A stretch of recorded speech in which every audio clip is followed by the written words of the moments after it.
নমস্কার বন্ধুরা, আরজে রূপরাজ চ্যানেলে আপনাদের সবাইকে স্বাগত। আজ আমরা আলোচনা করব শ্রীমদ্ ভাগবত গীতার প্রথম অধ্যায়ের 16, 17 এবং 18 নম্বর শ্লোক নিয়ে। শ্রীমদ্ ভাগবত গীতা হল এক মহাজাগতিক জ্ঞান। এর প্রতিটি শ্লোক আমাদের জীবনের নানান দিককে আলোকিত করে তোলে। আসুন শ্লোকগুলি শুনে নিন।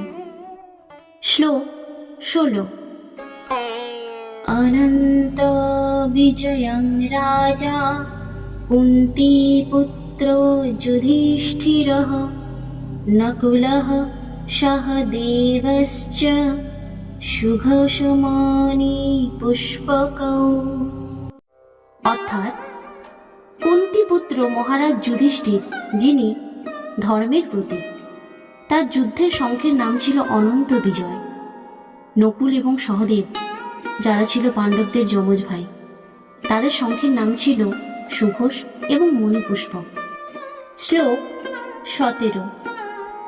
কাশ্যশ্চ পরমেশ্বাসঃ শিখণ্ডী চ মহারথঃ দৃষ্টদ্যুম্ন বিরাটশ্চ সাত্যকীশ্চাপরাজিতঃ।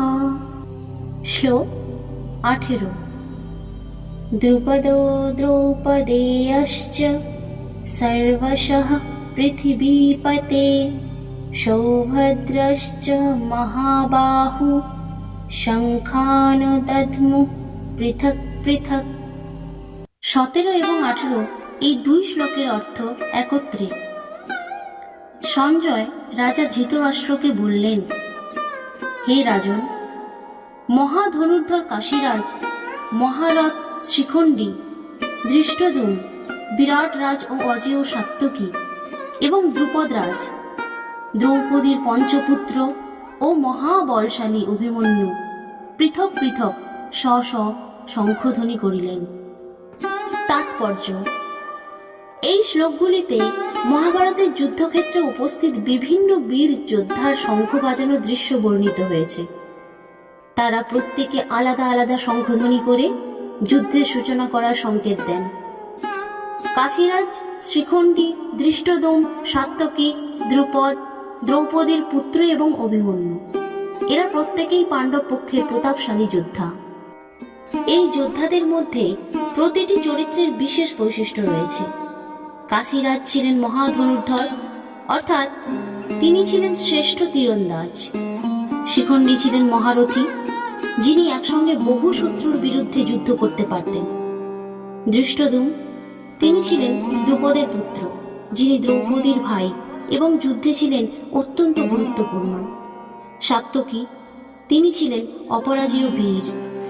দ্রুপদ এবং তার পুত্ররা নিজেদের শ্রেষ্ঠ যুদ্ধ ক্ষমতার দ্বারা যুদ্ধে অংশগ্রহণ করেন। অভিমন্যু ছিলেন অত্যন্ত প্রতাপশালী এবং মহাবাহু বলে পরিচিত, যিনি অল্প বয়সে যুদ্ধক্ষেত্রে নিজের বীরত্ব প্রদর্শন করেছিলেন। শিক্ষা: সংকল্প ও দৃঢ় প্রত্যয়। এই শ্লোকগুলিতে বিভিন্ন যোদ্ধা তাদের শঙ্খধ্বনি করেছেন, যা সংকল্প ও দৃঢ় প্রত্যয়ের প্রতীক। শঙ্খধ্বনি যুদ্ধের সূচনা ঘোষণা করে এবং এটি আত্মবিশ্বাস ও মনোবলের প্রকাশ। জীবনের চ্যালেঞ্জ মোকাবিলার জন্য দৃঢ় সংকল্প ও আত্মবিশ্বাস খুবই প্রয়োজন। একতা ও সহযোগিতা। এখানে অনেক মহান যোদ্ধা পাণ্ডব পক্ষের হয়ে যুদ্ধ করছেন। তাদের লক্ষ্য এক এবং তারা সবাই একসঙ্গে যুদ্ধের জন্য প্রস্তুত। এটি শেখায় যে জীবনের যে কোনো বড় চ্যালেঞ্জ মোকাবিলা করতে একতা ও সহযোগিতা অপরিহার্য। ব্যক্তিগত দক্ষতা ও যোগ্যতা। প্রত্যেক যোদ্ধা নিজস্ব দক্ষতা ও যোগ্যতার ভিত্তিতে যুদ্ধক্ষেত্রে অবতীর্ণ হয়েছে। যেমন কাশীরাজ একজন শ্রেষ্ঠ তীরন্দাজ, শিখণ্ডী মহারথী, দৃষ্টদ্যুম্ন একজন দুর্ধর্ষ যোদ্ধা। এই শিক্ষা দেয় যে জীবনে সফল হতে হলে নিজের দক্ষতা ও যোগ্যতার যথাযথ ব্যবহার করতে হবে। মনের প্রস্তুতি ও ধৈর্য। শঙ্খধ্বনি যুদ্ধের প্রস্তুতির প্রতীক, যা ধৈর্য এবং মানসিক স্থিরতা নির্দেশ করে। যে কোনো পরিস্থিতিতে সফল হতে হলে ধৈর্য ও মানসিক প্রস্তুতি অপরিহার্য। বীরত্ব ও সাহসিকতা। এই শ্লোকগুলোতে থাকা প্রতিটি যোদ্ধাই মহাবীর। তারা নিজেদের বীরত্ব ও সাহসিকতা প্রদর্শনের জন্য প্রস্তুত। এটি আমাদের শেখায় যে জীবনের যে কোনো চ্যালেঞ্জ মোকাবেলা করার জন্য সাহসিকতা অপরিহার্য। আজকের আলোচনা এই পর্যন্তই।